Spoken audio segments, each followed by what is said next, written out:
Boa noite para o Marcão, que está aí nos bastidores da nossa live. Uma boa noite para a Rosana, que fez toda a articulação para essa nossa atividade.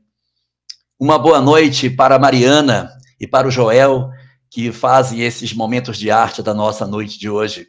Uma boa noite muito carinhosa para os amigos que nos assistem pelo canal da Rai TV e aqueles outros também que nos assistem através da Web Rádio Fraternidade e os companheiros da cidade de Guanambi, através do canal do Centro Espírita Obreiros do Porvir, que também estão ligados conosco pela internet. Uma boa noite para todos nós e que tenhamos, portanto, um aprendizado hoje que nos traga algumas informações preciosas para a transformação das nossas vidas.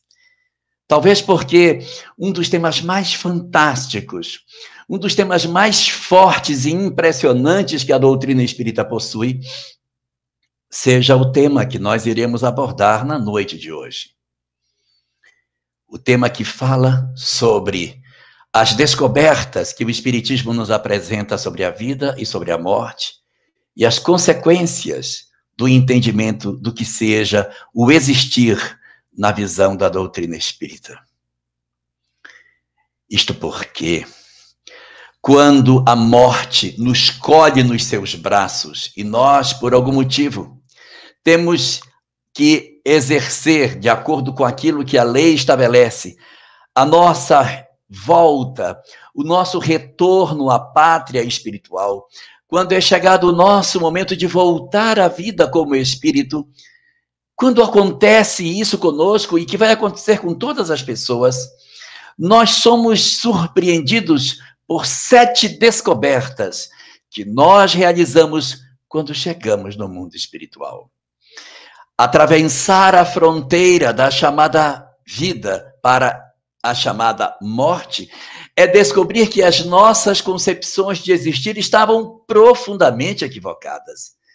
Nós vamos relembrar 7 pontos essenciais da nossa educação íntima e que, embora já tenhamos nascido e renascido várias vezes, quando nós atravessamos a fronteira da morte, a sensação que muitos de nós temos é que estamos nos defrontando com essas informações pela primeira vez. São 7 os grandes momentos de descobrimento que o espírito atravessa depois que ingressamos no mundo dos espíritos. A primeira dessas grandes descobertas que nós fazemos é nós descobrirmos aquilo que nós já sabíamos desde sempre. Porque vivendo na Terra, entre os homens, vivendo entre as criaturas encarnadas, todos nós, sob a face do planeta, todos indistintamente, tivemos a oportunidade de ouvir falar de religiões, ouvir falar de verdades espirituais. Não importa se no Ocidente, se no Oriente, se são doutrinas reencarnacionistas ou ressurreicionistas, pouco importa que doutrina seja, mas todas as doutrinas sob a face da Terra trazem a mesma informação que é a frase mais repetida na história da humanidade. E quando nós atravessamos a fronteira da vida, nós vamos repetir para nós próprios essa informação que já ouvimos milhares, milhões de vezes, mas parece que nós não registramos essa informação.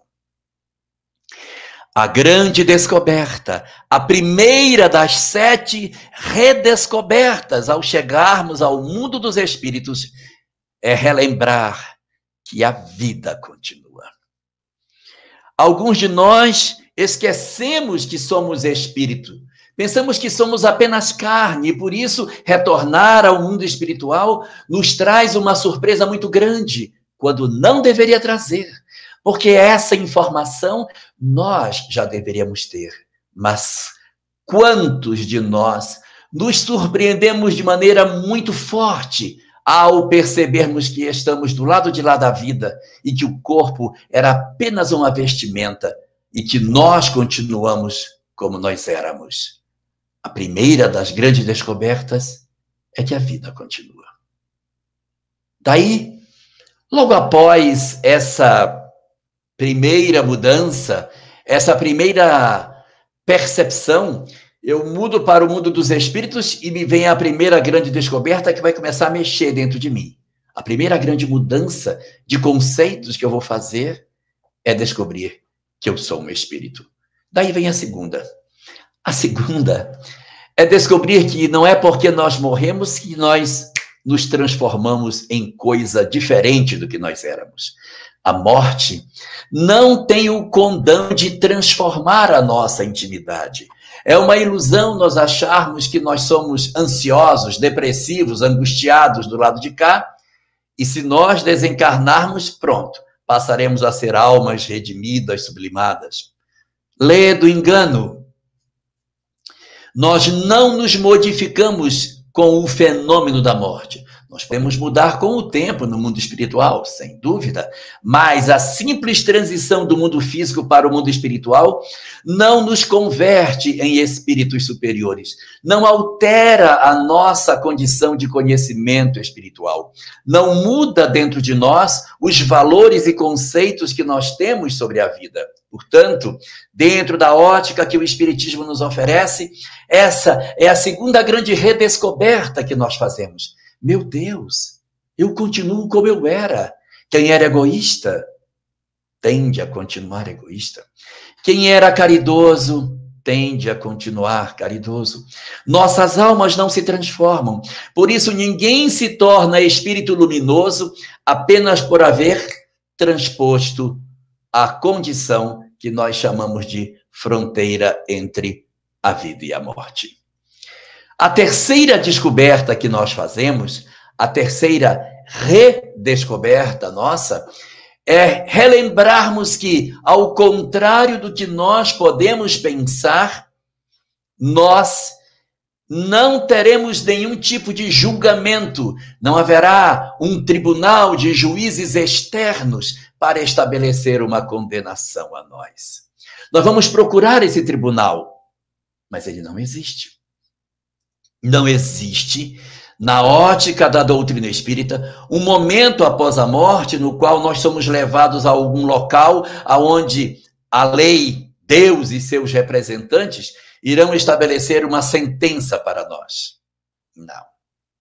Não existem juízes externos. Essa talvez seja uma das coisas mais belas da lei de Deus, que a sua justiça se exerce no interior dos nossos corações. A lei de Deus se exerce no interior de cada um de nós, porque não havia melhor forma de medir a exata extensão dos nossos delitos, senão através da nossa própria consciência. Um juiz externo, um alguém julgando as nossas vidas, talvez pudesse se equivocar, talvez pudesse nos dar uma pena maior do que aquela que nós deveríamos receber, ou uma pena mais branda, mas nós sabemos exatamente a extensão das nossas culpas. E exatamente por sabermos, a justiça de Deus nunca falha. É por isso que dizemos que a justiça de Deus é perfeita.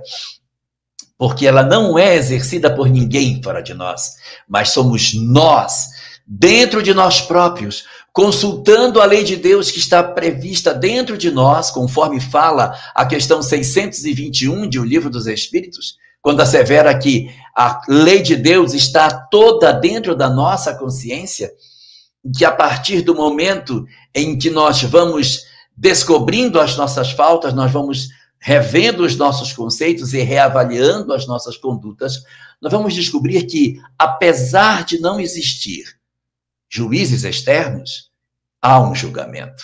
É uma coisa que parece meio paradoxal, porque não tem juízes, mas tem julgamento. É porque os juízes não são externos. O juiz sou eu mesmo. Sou eu que sentencio as minhas mudanças. Sou eu que sentencio a minha condição espiritual. Sou eu que sei o quanto de dor, de acerto e de erro existem nas minhas ações, nos meus pensamentos e nas minhas próprias palavras. Daí nós vamos perceber a quarta das nossas condições de descoberta no mundo espiritual. A quarta dessas descobertas é perceber uma coisa muito curiosa, Tudo aquilo que a gente fez e que é errado provoca dor em nós. Quando estamos encarnados, a gente faz as coisas que são erradas e a gente não sente dor. E ainda diz assim, eu fiz mesmo, e dá conta para os outros. Às vezes sentimos prazer em contar as coisas erradas que dizemos ou que fazemos, como se a nossa consciência estivesse anestesiada do lado de cá.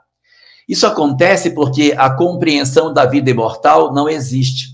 Então, como eu acho que a vida é só matéria, eu não me dou muito ao trabalho de consultar a minha consciência se os meus atos são corretos ou não. Se nós tivéssemos do lado de cá uma compreensão mais clara de que a vida continua, nós certamente teríamos muito mais cuidado com aquilo que falamos e com aquilo que dizemos, com aquilo que pensamos, porque saberíamos assim que ao transpormos a fronteira da chamada morte, nós nos defrontaríamos com a nossa consciência. Mas a gente, às vezes, não tem essa leitura. E quando desencarnamos, a nossa quarta redescoberta é relembrar que as nossas faltas são o motivo de dor. Então, nós vamos perceber que o que eu fiz de equivocado não ficou em vão. E não foi ninguém que me sentenciou. Sou eu mesmo que relembro as minhas coisas, do que eu fiz, e eu me incomodo com as minhas ações. Eu me sinto desconfortável com os meus atos, com as coisas que eu pratiquei. Essa é a minha quarta redescoberta. A quinta redescoberta que eu tenho quando eu chego no mundo espiritual é perceber que as minhas mágoas e os meus ódios me impedem de alcançar a felicidade. Incomoda, pesa no espírito. Sentir ódio, sentir mágoa, não permite que o espírito consiga ter paz de espírito. Porque nos incomoda essa necessidade de termos que fazer as coisas corretas. Aqui, do lado de cá, nós conseguimos sentir ódio uma vida todinha. Nós conseguimos sentir mágoa por uma vida inteira e nem nos preocupamos com o amanhã. Mas se nós soubéssemos o desconforto que as almas passam quando atravessam essa experiência, nós tomaríamos mais cuidado e ouviríamos com mais atenção as palavras de Jesus, quando diz: se tiveres alguma coisa contra o teu irmão, deixa a tua oferta, vai te reconciliar primeiro com ele. Porque é necessária essa reconciliação. Ódio e mágoa pesam no coração dos homens e afastam dele a possibilidade de serem felizes. Sexta redescoberta. A sexta é a compreensão que não aparece no começo quando chegamos. É uma conclusão que a gente chega depois de um tempo que estamos lá. Nós vamos descobrindo as coisas devagar, descobrimos que, na verdade, a vida continua, descobrimos que a gente não muda, descobrimos que não há juízes externos, descobrimos que as nossas faltas aqui são motivo de dores do lado de lá, descobrimos que as nossas mágoas, que os nossos ódios nos impedem de sermos felizes, e depois de uma caminhada no mundo espiritual, de uma certa já passagem por um certo tempo do lado de lá, nós chegamos à sexta redescoberta. A sexta é impossível ser feliz distante do amor. Eu vou repetir. É impossível você ser um espírito resolvido se você não ama. Só o amor é capaz de abrir as portas da paz. Só a vivência efetiva do amor é capaz de libertar os espíritos para que eles vivam em plenitude e sintam a grandeza de Deus, a beleza do universo, sejam espíritos resolvidos, estejam em paz consigo mesmo. Só o amor, só a vivência do amor, só a nossa identificação com a lei de Deus concede aos espíritos a felicidade real. Essa conclusão chega depois que eu vi que as minhas mágoas me tornam infeliz, que os meus ódios me tornam infeliz, que as minhas faltas cometidas não me tornam feliz. Quando eu analiso tudo que fiz, sinto o peso que tudo isso me traz, eu concluo que eu não conseguirei, não tem jeito, é da lei de Deus, eu não serei um espírito feliz enquanto não amar. Eu preciso amar. Eu preciso amar. E só tem um caminho para que a gente consiga aprender a amar. É mudando. É transformando as nossas vidas. É alterando a nossa condição espiritual para outra, que nos permita sentir mais prontamente o sentimento que a gente precisa desenvolver para alcançar a graça de sermos espíritos resolvidos. E para que a gente possa se desenvolver, para que a gente possa crescer, se transformar, nós temos duas opções. Uma delas, ficar no mundo espiritual e ir aprendendo, se transformando, se modificando, evoluindo no mundo espiritual, porque dá para fazer, é possível. A gente vê isso bem na obra de André Luiz, como é que ele chega e a transformação que ele vai passando ao longo do tempo. Então, dá para evoluir no mundo espiritual? Dá para evoluir. A segunda é reencarnando. Aí alguém me diria assim, talvez, mas se dá para fazer isso do lado de lá, por que reencarna? Porque não fica logo lá de uma vez e vai fazendo a evolução do lado de lá. É porque do lado de lá dá para evoluir, mas não dá para ter certeza se a gente mudou. Eu não consigo ter certeza absoluta que eu de fato mudei. Eu não tenho essa certeza. Eu tenho a impressão de que eu compreendi. Só que estando no mundo espiritual, eu estou de cara para a imortalidade, eu vejo os espíritos, eu percebo a realidade espiritual, é muito mais fácil ser bom, é muito mais fácil fazer o bem, porque eu estou vendo a realidade, estou vendo que existe vida após a morte, eu estou vendo isso, não tem ninguém me dizendo, eu vejo, como também eu não tenho o peso do corpo, não tenho a influência da matéria para fazer o bem, então eu estou livre para ser eu em plenitude. Só que se eu ficar no mundo espiritual, eu não tenho essa certeza se eu mudei. Então, acaba acontecendo que o espírito precisa de muito mais tempo para ter certeza de que ele ganhou efetivamente valores morais que ele não tinha antes. Para eu ter certeza de que eu avancei, é difícil. Não dá para ter a convicção absoluta de que isso aconteceu. Nós só iremos ter a certeza pelo outro caminho. Qual é o outro caminho? A reencarnação. A reencarnação pode fazer em uma existência o trabalho que nós levaríamos séculos para exercer no mundo espiritual. Se eu ficar lá, eu evoluo? Sim, mas eu vou demorar séculos para consolidar virtudes. Vindo na Terra, eu tenho a possibilidade, em uma única existência, dar passos significativos, transformar a minha vida, mudar o meu existir. Então, vale mais a pena vir. É melhor voltar. É melhor. Então, por que voltamos? Nós voltamos porque é mais interessante do ponto de vista da velocidade do aprendizado. Voltar é mais rápido. Voltar garante ao espírito acelerar o seu processo evolutivo e a certeza de que a mudança está de fato acontecendo. Mas,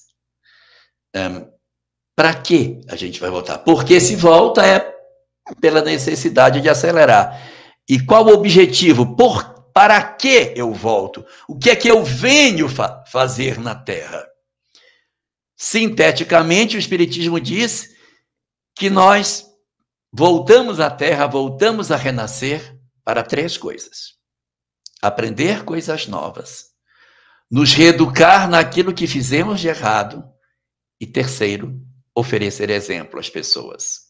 Então, eu posso vir para aprender coisas novas, alargar o meu conhecimento. É aquilo que tecnicamente se chama de prova, conhecer novas experiências. Eu posso vir para corrigir coisas erradas que eu fiz.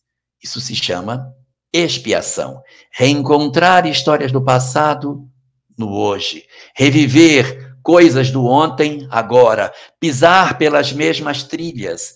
Reencontrar as experiências semelhantes para ver se eu consigo dar a boa solução dessa vez que eu não dei das vezes anteriores. É a chance de eu me redimir. É a chance de eu conseguir efetivamente transformar a minha vida. Isso se chama expiação. O nosso planeta é um planeta de provas e expiações, porque nós estamos aqui para aprender coisas novas, para corrigir as coisas equivocadas que fizemos, mas eu disse que eram 3. A terceira é para servir de exemplo, para oferecer algum contributo, para fazer algo pelos outros. Isso também é possível. Só que esse aspecto, ele é menor do que os outros 2. Nós temos muito mais expiação, muito mais prova do que missão nas nossas histórias. Aprender é prova. Corrigir, revisitar as mesmas experiências, expiação. Servir, ensinar, dar exemplo, chama-se missão. Então é prova, expiação e missão. E quando a gente reencarna, a gente não vem só para prova, só para missão ou só para expiação. É tudo um pacote. A gente reencarna, um pouquinho do que a gente faz é prova, que eu estou aprendendo coisas novas.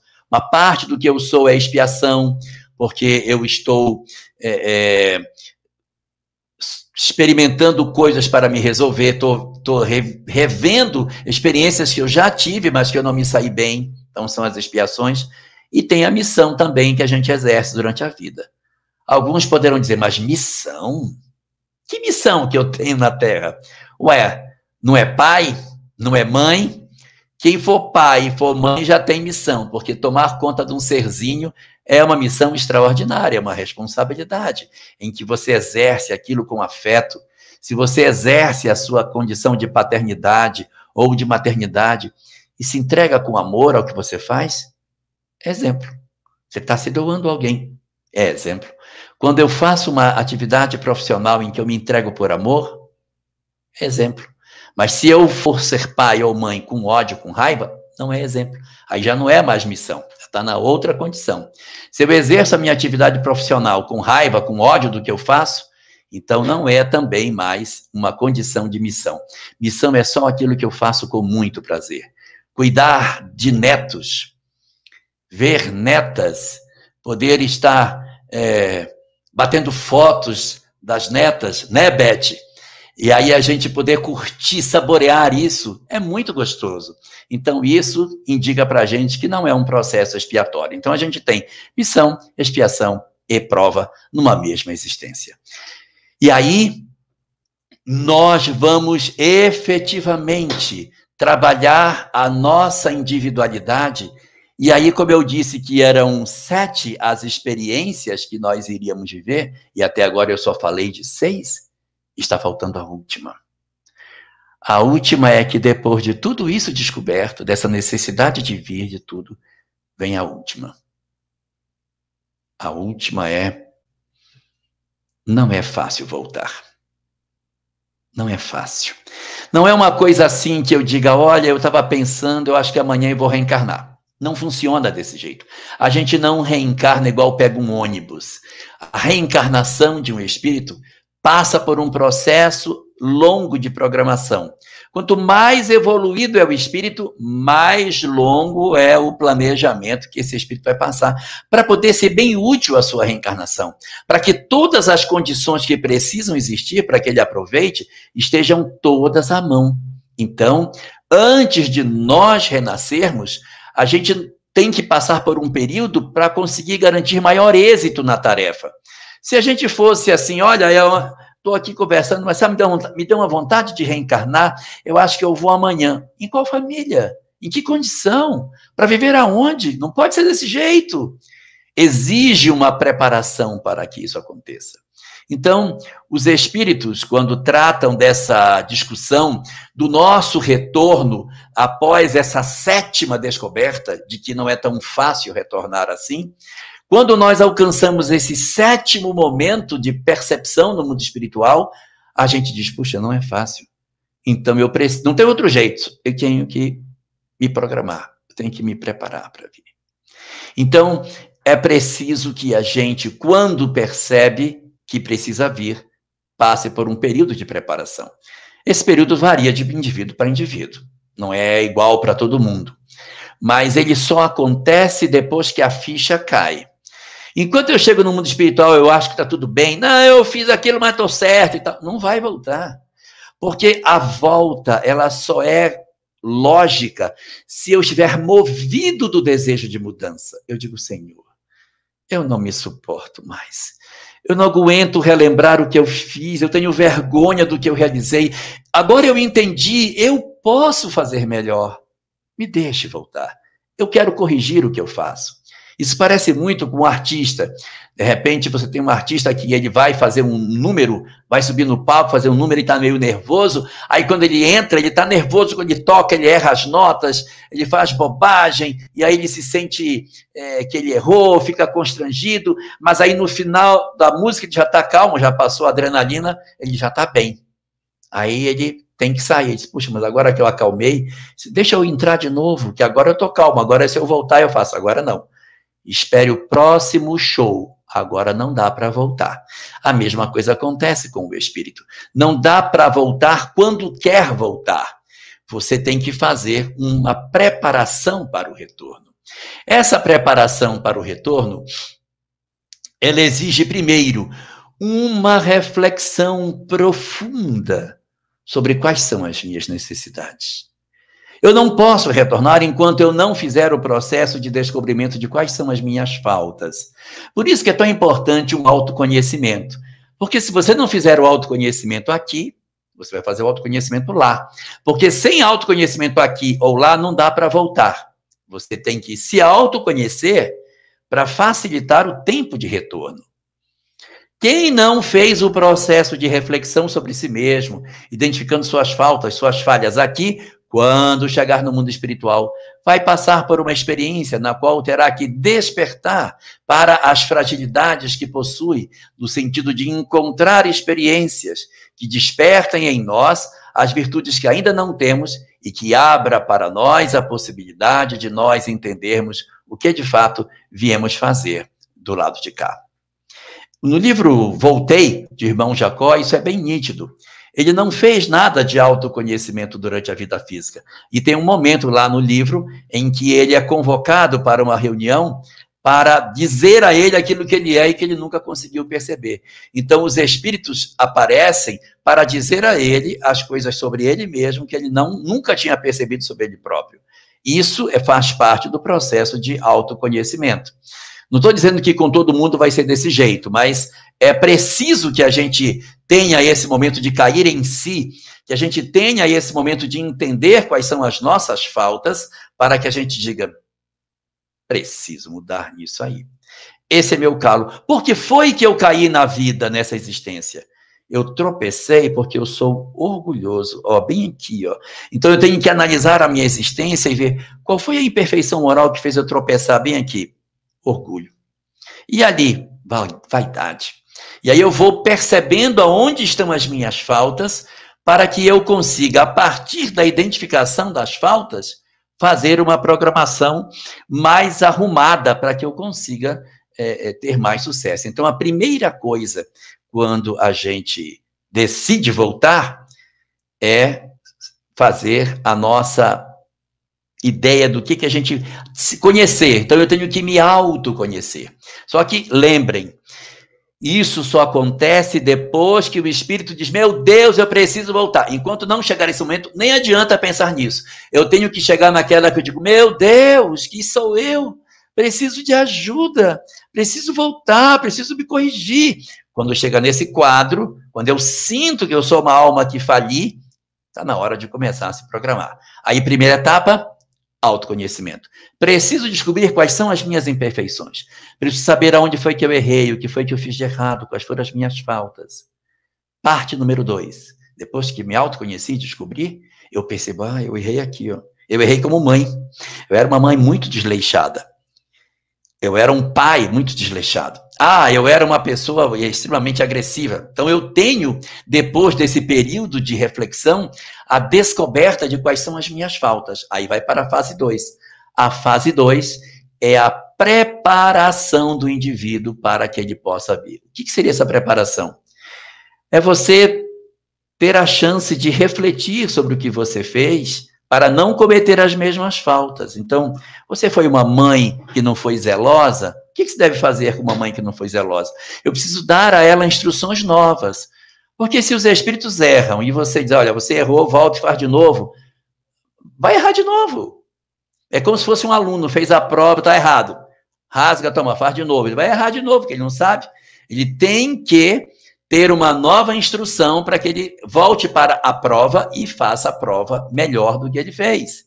Então, no mundo espiritual, não é para todos, mas uma boa parte de nós passa por um período no mundo espiritual em que se prepara nas funções que vai exercer para poder executar com êxito as tarefas que tem para desenvolver. Vai ser professor? Vai. Então, vamos preparar você para ter o brilho nos olhos que o professor precisa ter para cuidar de seus alunos. Ah, você vai ser médico? Vou. Então, vamos preparar você para ter a sensibilidade para que você possa atuar no socorro das criaturas que padecem. Ah, vai ser assistente social? Então, vamos colocar 2 corações no seu peito, porque um só não vai aguentar o sofrimento de tanta gente em seu derredor. Então, você vai passar por um período no mundo espiritual de preparação. Vai ser mãe, vai ser pai. O que você vai fazer na Terra? Então, vamos preparar você. Existe uma obra de André Luiz que fala muito sobre isso. É a obra Os Mensageiros, em que ele mostra, é claro que isso não é para todo mundo, mas existem instituições no mundo espiritual para preparar os espíritos para a sua possibilidade de êxito. Quanto mais o espírito tem condição de mudar, mais é investido nele. Almas mais primárias, não adianta você dar muita instrução, porque vai reter muito pouco. Mas aqueles que já estão mais despertos, aqueles que já têm uma certa lucidez espiritual, é investido de maneira bem significativa, para que eles consigam ter êxito. Você vai ser médium na casa espírita, então nós vamos preparar você para essa tarefa. Etapa número 1, autoconhecimento. Etapa número 2, preparar-se. Etapa número 3, programar. Agora chegou a hora de programar. Sabendo o que você precisa fazer, já tendo as preparações, vamos programar. Muito bem, então você vai ser mãe de quem? De fulano. Então, vamos ter que organizar. Ele vai ser seu filho, você vai nascer aqui e tal. As condições, as peças do tabuleiro. Vamos arrumar as condições para que você renasça filho da família que precisa ser, irmão de quem tem que ser, para casar com as pessoas que tem que, com a pessoa que tem que casar, para que você possa ter os filhos que você tem que ter. Então, todas essas questões que dizem respeito à nossa história, ela já sofre um pré-desenho antes da nossa encarnação. Chamamos isso de planejamento espiritual. Feito o planejamento, pronto. Terminou o planejamento, não acontece nada. Tem que esperar as condições para renascer. Porque às vezes fulano está encarnado, tem que esperar ele desencarnar para renascer. Então você tem que esperar as condições para vir. Pensa que é fácil reencarnar? Pensa que é fácil a oportunidade de voltar? Não é simples, porque para você reorganizar aqueles que farão parte da sua família, demora. E tem vezes que a gente programa, não, eu quero vir com o irmão, esse aqui você não vai poder ter como irmão, porque ele acaba de ingressar numa encarnação que não teve como a gente esperar, porque a vinculação com aquele outro grupo era mais forte, vai ficar para a próxima. Ele não vai poder ser seu irmão nessa, mas na próxima pode ser que ele seja. Ou, de repente, você vai encontrá-lo na condição de adulto, vai poder refazer os laços com esse indivíduo depois. Mas as condições para a reencarnação, elas não são imediatas. Ninguém pense que Deus está à nossa disposição e que quando a gente diz, olha, eu gostaria de voltar, para tudo, dá um pause no universo para rearrumar todo mundo nas posições, pronto, agora pode dar o play de novo, porque agora já estão as condições arrumadas. Não, a gente tem que se ajustar ao grande mecanismo da lei. E as nossas programações nem sempre elas conseguem ser plenas por conta das impossibilidades que às vezes acontecem de nós reencarnarmos perto de alguém que a gente precisa. Olha, dessa vez não vai dar, vai ter que esperar para a próxima, porque se a gente for esperar mais 20 anos para poder juntar você com ele, fecha a janela para os outros que precisam. Então, a gente, avaliando tudo, é mais interessante fechar o planejamento agora, daqui a 1, 2 anos, e você reencarnar nesse contexto, sem a presença dessa pessoa que, de repente, a gente estava vendo que seria interessante que compusesse sua equipe familiar. Essa capacidade de decidir na reencarnação depende muito da evolução do espírito. Há espíritos que podem decidir mais. Há espíritos que decidem bem menos. Os mentores é que dizem, não, você vai renascer irmão de... Mas eu não quero. Vai ser irmão dele. Mas vai ser irmão. Então, a gente acaba tendo determinadas situações em que a gente até opina junto com os mentores. Em outras, a depender da evolução, a gente não diz quase nada, só diz sim, senhor, e reencarna em função das necessidades que a vida vai nos chamar. E aí chega a hora de nós começarmos a nossa reencarnação. E algumas pessoas dizem assim, poxa, mas como que eu vou voltar? Eu não vou suportar conviver com fulano que me fez tanto mal. Eu o odeio demais. Eu não quero ser filho dele. Eu não quero ser irmão dele. Eu não vou aguentar isso. E aí, Deus, o soberano Senhor, que é todo misericórdia, diz, quando você renascer, meu filho, eu vou lhe dar um beijo. O beijo de Deus, quando nós renascemos, é o esquecimento do passado. O esquecimento do passado, ele tem dupla função.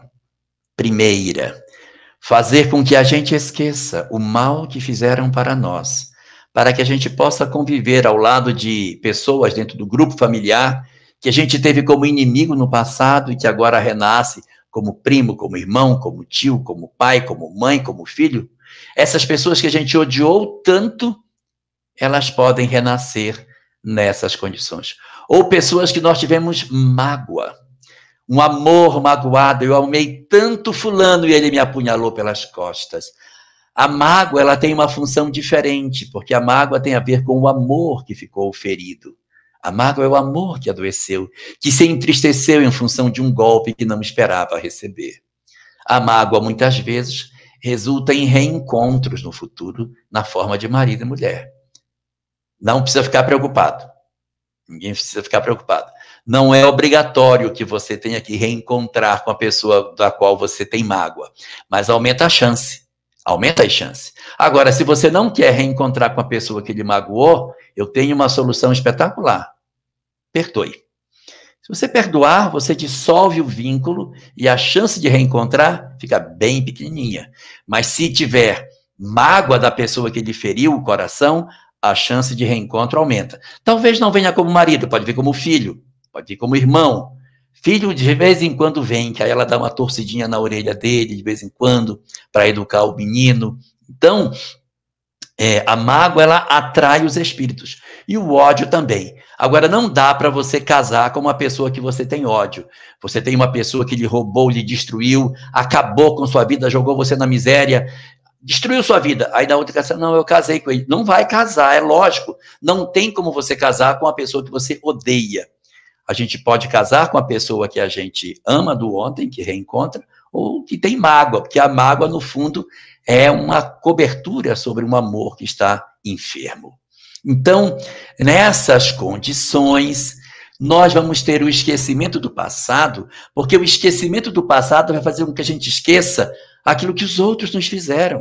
Vai facilitar conviver com as pessoas, mas vai também facilitar que a gente esqueça o que nós fizemos para os outros. Não é só o que a gente sofreu, mas não é só aquilo que a gente fez, mas é aquilo que a gente sofreu. O mal que os outros nos fizeram e o mal que a gente fez. Durante o período da gestação, nós vamos como que progressivamente perdendo essa percepção do passado. E aí, quando reencarnamos, a gente não lembra de maneira nítida aquilo que aconteceu. Alguns certamente vão dizer, mas se eu esqueci, como é que eu vou aproveitar a encarnação? Como é que eu vou crescer? Como é que eu vou me desenvolver espiritualmente Se eu esqueço tudo que eu fiz, eu vou começar tudo do zero? Não vai começar do zero. Nós esquecemos parcialmente o passado, mas a simpatia, a antipatia, os nossos pendores, eles não são esquecidos. Porque a gente esquece aquilo que a gente pensou que mudou, mas a gente não esquece aquilo que verdadeiramente mudamos. Vamos lembrar o que eu disse ainda há pouco. No mundo espiritual eu posso evoluir? Posso, mas eu não tenho certeza se eu me transformei. Por quê? Porque eu estou de frente para a realidade espiritual. Quando eu reencarno, tudo aquilo que eu pensava que eu sabia vai apagar. Porque o que eu pensava que sabia não estava na intimidade do meu ser. Mas aquilo que verdadeiramente eu fiz de mudança, mesmo com o esquecimento do passado, isso não vai se apagar. Exemplo, eu tive alguém que eu odiei muito. Lá no mundo espiritual eu refiz esse conceito. Disse, olha, eu odiava muito fulano e eu não odeio mais. Entendi que isso era bobagem, eu o perdoei, meu coração está limpo, mas está limpo mesmo, nossa, está limpo. Reencarna para saber. Se ao reencarnar não tiver mágoa, não tiver rejeição do outro, é porque realmente limpou. É a prova real de que você conseguiu fazer. Mas se ao reencarnar ainda sobrar uma coisinha de antipatia, é porque aquela crença que eu tinha lá, de que eu iria reencarnar e esquecer, de que eu já teria vencido a pessoa, não é verdade, que quando eu reencarnei, ainda estava dentro de mim as dificuldades que eu teria. Ou seja, só o que está no âmago do ser é que permanece. É essa que é a beleza do esquecimento do passado. É a prova efetiva da evolução do espírito. Se alguém é bom do lado de cá, é porque é bom mesmo, porque do lado de cá a gente esquece tudo. Se o cara consegue ser bom, é porque ele é bom. E se o cara é mal do lado de cá, é porque ele é bem mais mal do que isso. É porque o corpo abafou. Ele está só malzinho. Se tirar o corpo, ele fica malzão. Porque ele é mais perverso ainda. O corpo abafa o espírito tanto para cima como para baixo. E aí a gente vai reencarnar. Nós vamos receber 3 elementos essenciais nesse processo de mudança. Nós vamos receber 3 elementos essenciais: o corpo, pessoas e provas. O corpo, que corpo que eu vou receber? O corpo que eu preciso, que pode ser um corpo doente, pode não ser um corpo saudável, mas é um corpo doente porque eu preciso dessa experiência. Pode não ser um corpo bonito, pode ser um corpo feio. Meu Deus, não tinha um mais bonitinho para me dar? Tinha, mas não é no momento que a gente precisa mais. Então eu vou ter um corpo mais feio para educar a minha afetividade. Pode ser um corpo de curta existência. Eu vou reencarnar para viver poucos anos e retornar. Mas por que, meu Deus? Porque eu ainda estou precisando, de repente, recompor a minha condição orgânica. Então eu nasci com algumas dificuldades e vou ter uma encarnação mais curta. Eu posso nascer com limitações. Não chega a ser uma doença, mas umas limitações. Eu posso nascer infértil, louco para ter um filho, não vai poder.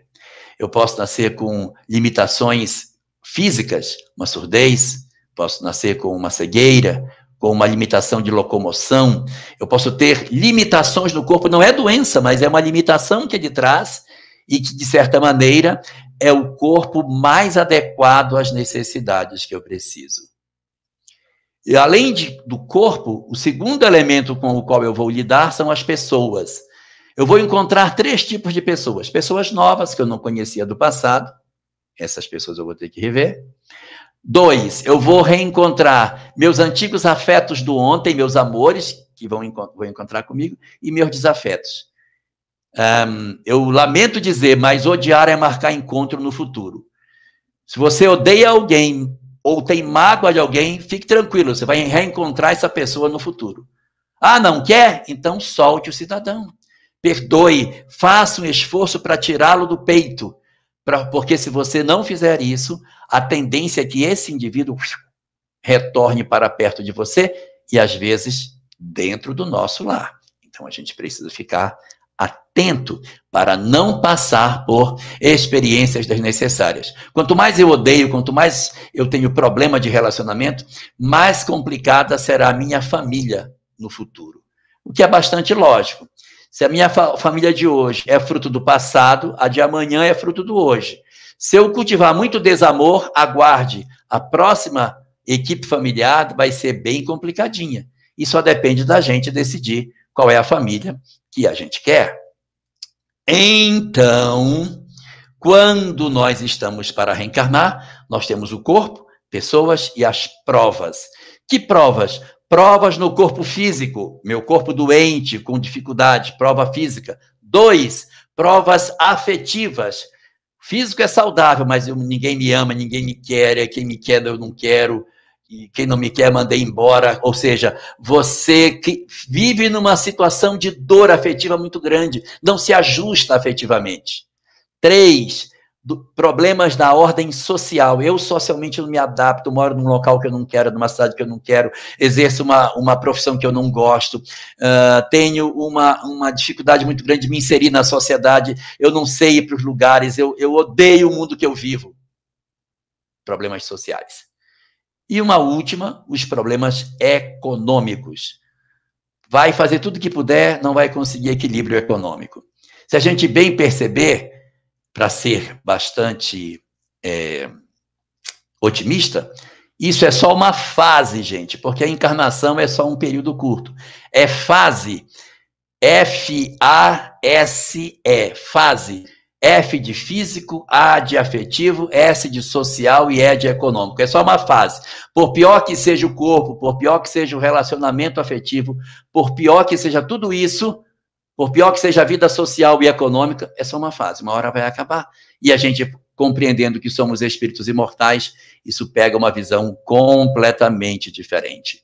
Então, é por essa razão que o Espiritismo, revendo a questão do existir, faz uma ressignificação completa e diz que é uma das coisas mais belas do mundo o reencontro do espírito com as suas provas.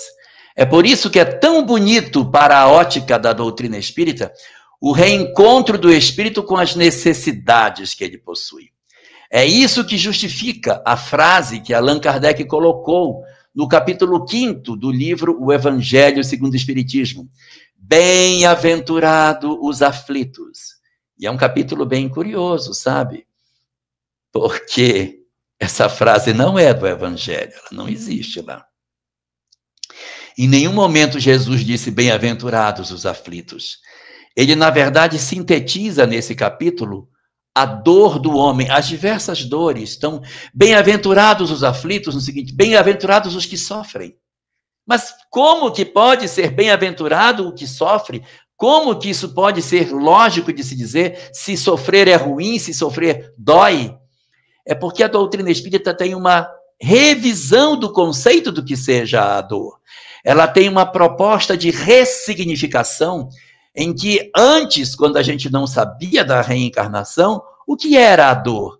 A dor é uma cruz, é um peso, é uma coisa que a gente arrasta, é um sofrimento terrível. Agora, não. O que é a dor? A dor é o reencontro meu com as necessidades que eu preciso para poder me sublimar. A dor é a chance que eu tenho de rever a minha forma de reagir diante da vida. E eu só me liberto das minhas dores se eu amar, se eu me revoltar, se eu me desesperar, se eu odiar, se eu não aceitar o sofrimento, se eu me revoltar contra Deus, eu não estou aproveitando.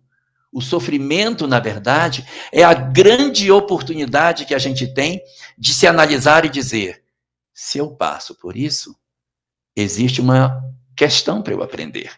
O que eu preciso aprender com isso? E Allan Kardec separa os sofrimentos em 2 tipos, os da causa atual dessa existência e das causas do passado. Onde ele diz que, enquanto existirem causas no presente, eu não posso me remeter ao passado. Se as causas estão no agora, é do agora, mas às vezes a pessoa não fez nada nessa existência para passar por determinados sofrimentos. Então, é porque as causas estão no ontem. Então, quando eu não tenho essa compreensão, eu me revolto, eu não fiz nada, e o cara veio, olha o que ele fez, o cara me bateu no carro por trás, acabou com o meu carro. Você contribuiu para isso? Não. Mas se Deus é bom e isso aconteceu, tem uma razão para isso. Olha essa doença que eu estou tendo. Para e pensa.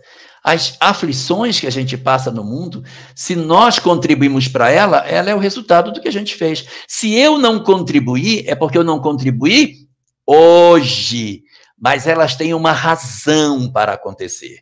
Ou elas são para eu dar um exemplo, porque eu quero deixar um exemplo de como a pessoa pode servir, mesmo com uma condição de doença, de uma prova pesada. Os espíritos superiores conseguem fazer isso, dar excelentes exemplos mesmo em condições adversas. Então, essa é uma condição para a gente ver. Uma segunda situação é uma prova, uma circunstância que aconteceu sem que necessariamente isso tenha a ver com o meu próprio passado. Então, são as provas. Mas é bem provável que as minhas dores, os meus sofrimentos, decorram de processos expiatórios. Principalmente quando a gente se revolta contra o sofrimento. Eu não admito sofrer, não pode estar acontecendo isso. Então, o Espiritismo, ele reapresenta para nós a vida por uma ótica totalmente diferente. Você passa por dores? Sim! É a oportunidade que você tem de devolver o bem à vida. Se você se revoltar e não aceitar, você pode não aproveitar a oportunidade que você está tendo.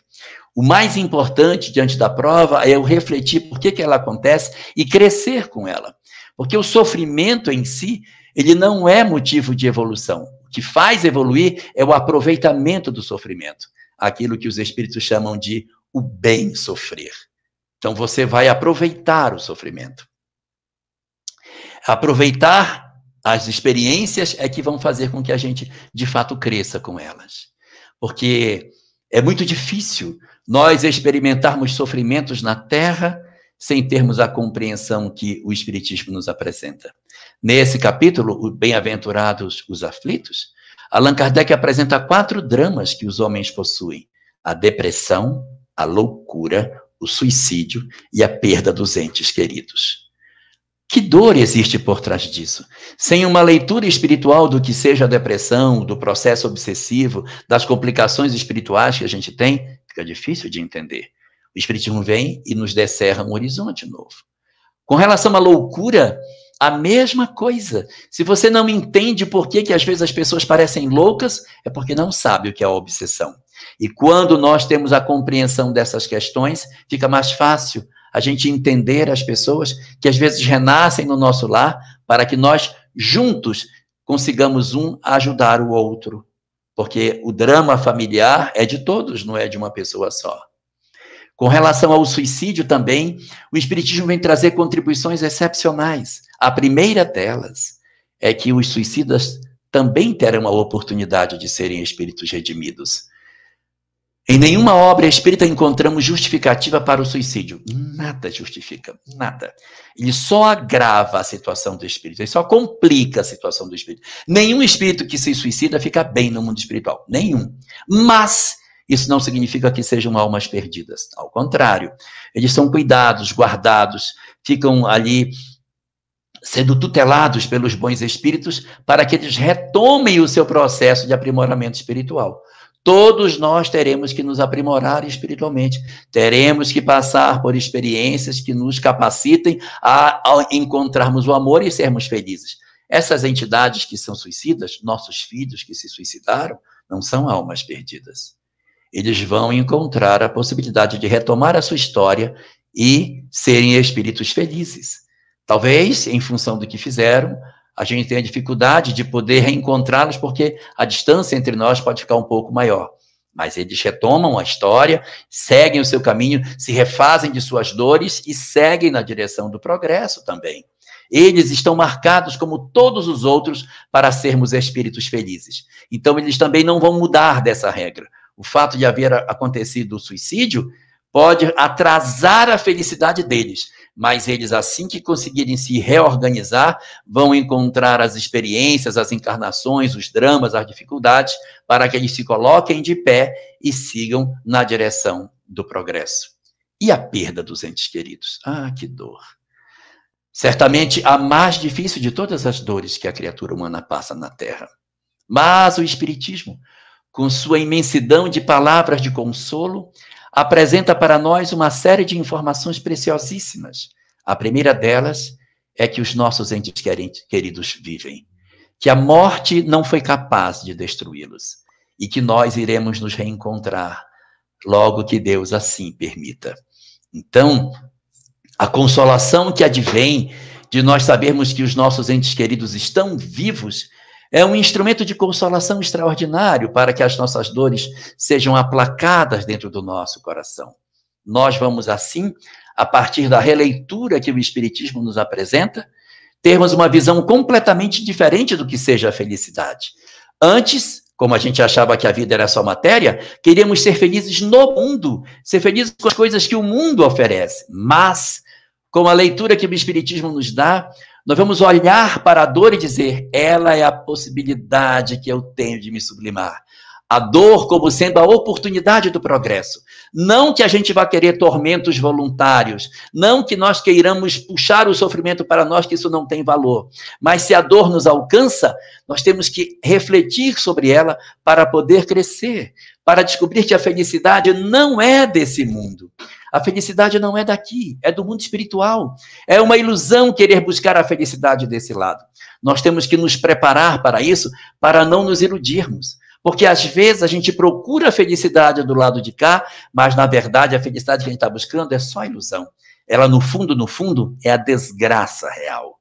Por quê? Porque a gente fica querendo dinheiro, poder, riqueza, fama, tudo de que o mundo pode oferecer e se ilude e se atrapalha espiritualmente. Então, o Espiritismo, descerrando essa nova perspectiva de vida, transforma profundamente o nosso existir. Se nós entendermos em profundidade essa, não precisa nem outra, essa lição do Espiritismo, nossas vidas mudarão profundamente. Porque é essa informação que está no cerne de tudo que diz respeito à grande revelação que o Espiritismo vinha trazer. A ideia da presença de Deus, a ideia da imortalidade, a ideia da reencarnação, a ideia da evolução, da ideia da mediunidade, está tudo nesse único princípio. E por isso que, observando todos esses valores que o Espiritismo nos apresenta, nós não temos dúvida nenhuma de afirmar que, assim como Allan Kardec disse, bem-aventurados são os aflitos.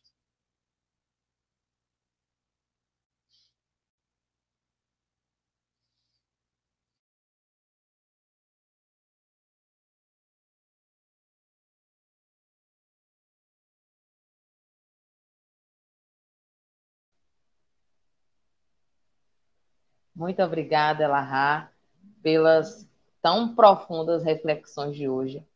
Como a gente estava conversando nos bastidores, você disse, vai suscitar perguntas. E realmente chegaram algumas perguntas que a gente não tem condição, né, devido ao tempo, de fazer todas, mas a gente separou 3 somente, né, para que você consiga, né, continuar nos presenteando com seus saberes. A primeira é do Paulo de Oliveira. Ele está perguntando assim, é necessário sofrer para despertar?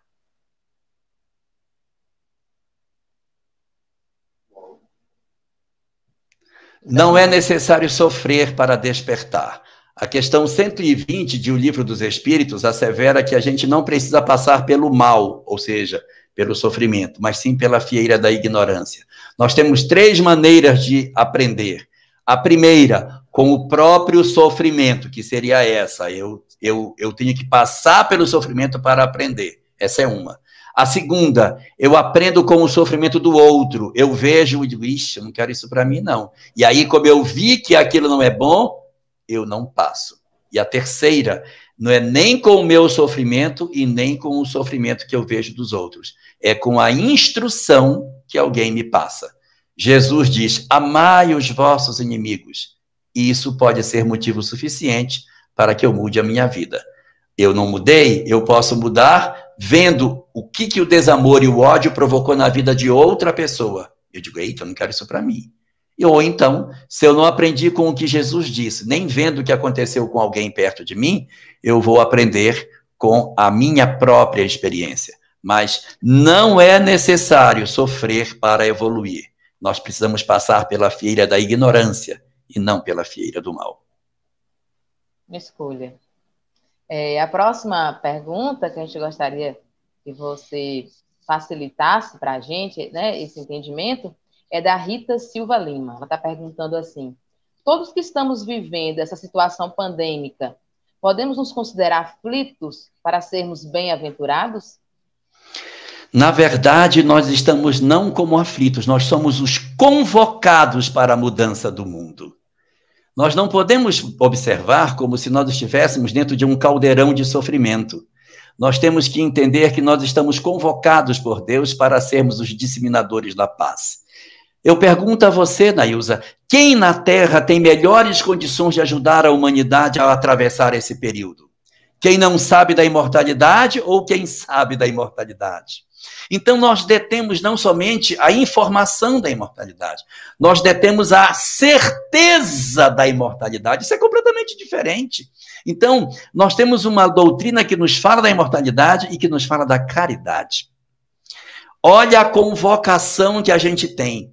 E se nós dizemos assim, mas o mundo está horrível, o mundo está terrível, eu não me adapto nesse mundo. Se você não se adapta no mundo que está aí, essa é a prova de que você está convocado para fazer um mundo novo. Se o mundo não lhe agrada, então é porque você está chamado pela lei para ser um daqueles que vai contribuir para o processo efetivo de transformação do planeta. Nós, talvez, e é uma opinião pessoal minha, eu posso estar completamente errado, mas eu penso que a nossa encarnação, o conhecimento espírita que a gente recebeu e tudo que a gente fez até agora foi só preparativo para esse momento que estamos vivendo. Esse momento é a hora que a gente vai dizer, olha, tudo que semeou em mim, eu vou mostrar o que eu tenho. Então, está na hora de nós colocarmos para fora aquilo que a gente sabe. Não na condição de sermos os aflitos, os coitadinhos, os afligidos pela pandemia, mas os convocadores do mundo novo, os intimorados soldados da transformação do mundo. Sabemos que a morte não existe. Não vamos procurar, evidentemente, a pandemia, nós não vamos nos entregar a ela, mas nós vamos estar apostos para servir naquilo que a gente puder ser útil para realizar o grande trabalho de transformação que o mundo está pedindo de todos nós. Verdade, Jorge. Jorge, como você também profetizou no início, né, com trazendo essas perguntas, foram chegando tantas outras. De antemão, a gente pede desculpas, né? A gente colocamos isso assim de maneira meio que improvisada entre aspas, né? Nada acontece por acaso, mas não teremos condições de responder a todas as perguntas. A última é da Maria Isabel e bem propícia para o momento que a gente está vivendo. Qual a lição que a gente pode tirar dos comas, dos tantas pessoas em coma nesse período, né? Dos comas induzidos, pessoas sedadas para serem entubadas? É uma reflexão de provação ou de expiação? Essa pandemia que nós estamos atravessando é muito grave, mas há 100 anos atrás passamos por uma outra que era 53 vezes mais grave do que essa. E no período de 1347 a 1352, passamos pela peste negra, que faz a conta redonda mil vezes mais grave do que essa.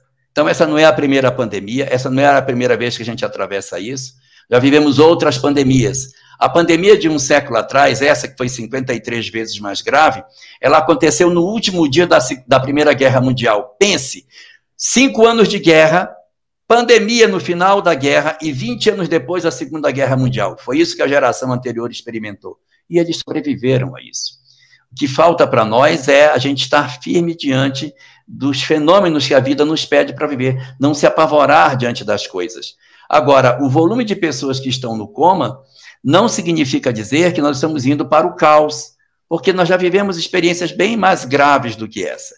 Os espíritos no coma, eles podem estar dormindo junto com o corpo, podem estar atordoados sem ter uma compreensão exata do que está acontecendo, com a sensação de que estão sonhando, mas não sabem o que está se dando de fato, e outros com uma transformação efetiva das suas almas, no sentido de perceberem que eles estão no corpo e poderem ter uma vida espiritual.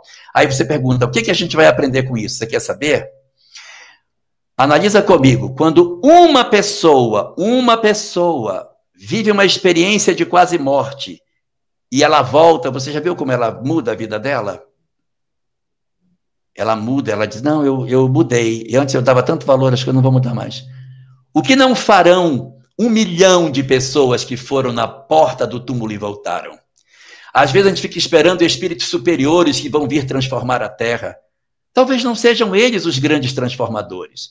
Eles virão para apenas orientar o trabalho. Mas os grandes transformadores podem ser esse 1 milhão que sobreviveram. Porque eles poderão vir profundamente modificados nos seus valores, nas suas expectativas de vida. Eles passarão a valorizar o simples, aquilo que não tem dinheiro, ir no parque, andar de mão dada, estar próximo das pessoas, cruzar o umbral do centro espírita, que a gente fez tantas vezes sem nenhum tipo de emoção, sentar no grupo de estudo, que a gente fez com tanta má vontade. Então, vamos ter a chance de celebrar a vida de maneira diferente, sentar na mesa no domingo e dizer, meu Deus, estamos juntos, nós estamos aqui, sabe? Valorizar a vida, valorizar os segundos, saborear a vida de maneira diferente. Talvez, se a gente souber aproveitar, essa aparente tragédia, esse aparente trauma que a gente está vivendo, pode ser a janela que vai abrir para uma nova concepção de mundo. Se todos aqueles que experimentaram a perda, que experimentaram a quase desencarnação, fizerem uma reflexão de seus valores, e nós outros que sobrevivemos, dizermos, Deus me poupou, eu estou vivo, eu estou na Terra, e nós também, de nossa parte, mudarmos os nossos valores, que sociedade linda nós poderemos fazer a partir dessa releitura. Agora, se nós não soubermos aproveitar isso, essa pandemia vai ficar igual a outra, que foi bem pior do que essa, e quando ela acabou, a gente tirou a máscara e voltou a ter a mesma sociedade que nós tínhamos antes. Jorge, como nós gostaríamos de ficar a noite toda conversando com você. Não apenas por todos os seus saberes, mas principalmente pela energia que você transmite. A gente consegue sentir todas as palavras, não apenas ouvir e entender, mas sentir todas as reflexões que você trouxe. Em nome do Movimento Espírita de Brumado, do Movimento Espírita da nossa região, muito obrigada por estar conosco, por aceitar, dentro de uma agenda tão cheia que você possui, pelas reflexões dessa noite, pelo carinho de sempre. Muito obrigada. Que Jesus lhe abençoe sempre. Eu estou pagando uma dívida com Brumado. Em 2018, eu tirei uma semana de férias e percorri 2.260 quilômetros dentro da Chapada. Eu saí lá de Barreiras e fui atravessando toda a Chapada, cada dia num centro diferente, e passei perto de Brumado, mas Brumado não entrou na programação. E eu lamentei tanto quando a gente passou, eu disse, aqui não vai dar para fazer? Não, aqui não vai dar tempo. E eu perdi de estar com vocês. Então, hoje, não considere que eu esteja fazendo nada demais. Eu estou pagando uma dívida que eu tinha com vocês, tá bom? Então, agora eu estou quite. Eu paguei o débito que eu tinha. É um débito bem corrigido, né? Juros, todas as correções. Tá Muito bom? obrigada. Eu que agradeço. Um abraço.